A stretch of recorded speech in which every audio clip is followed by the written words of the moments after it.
আমাদের রাজ্যের মুখ্যমন্ত্রী ক্রিকেটের মাঠে নেমে তিনি ফুটবলের গল্প করছেন, নরেন্দ্র মোদীর সঙ্গে লড়াই করছেন।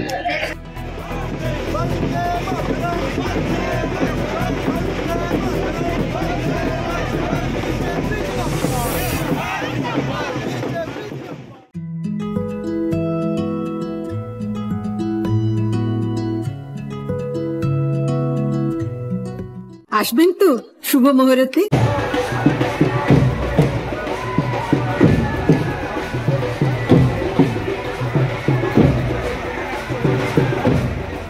ক্রিকেটের মাঠে নেমে ফুটবলের গল্প করছেন রাজ্যের মুখ্যমন্ত্রী। রবিবার আলিপুরদুয়ারের বিজেপি প্রার্থী মনোজ টিগ্গার সমর্থনে বীরপাড়ায় এসে মমতা বন্দ্যোপাধ্যায়কে এইভাবে কটাক্ষ করলেন বিজেপির রাজ্য মুখপাত্র শ্রমিক ভট্টাচার্য। এদিন বীরপাড়ায় মনোজ টিগ্গা ও বিজেপির রাজ্য মুখপাত্র শ্রমিক ভট্টাচার্য একটি র্যালিতে অংশ নেন। নেপালি হাই স্কুল মাঠ থেকে শুরু করে পুরনো বাসস্ট্যান্ড চৌপতি হয়ে কালীবাড়ি মাঠে এসে র্যালিটি শেষ হয়।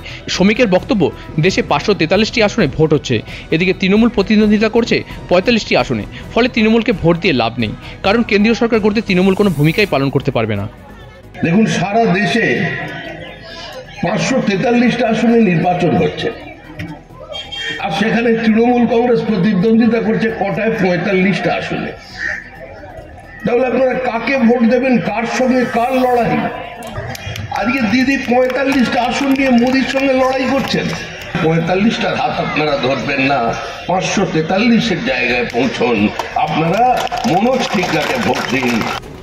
পরে মনোজ টিগ্গা জানান, তৃণমূলে একটাই পোস্ট, বাকি সব ল্যাম্প পোস্ট। জেলার নেতাদের ওপর মমতা বন্দ্যোপাধ্যায়ের আস্থা নেই, তাই তিনি নিজে জেলায় একের পর এক জনসভা করছেন।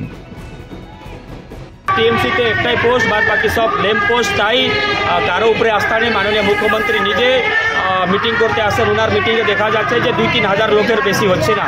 আপনারা দেখেছেন যে নিমতিতে 3 হাজার বেশি লোক হয়নি।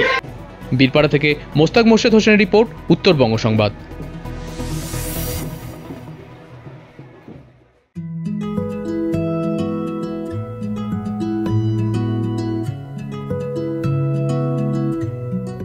আসবেন তো শুভ মুহূর্তে।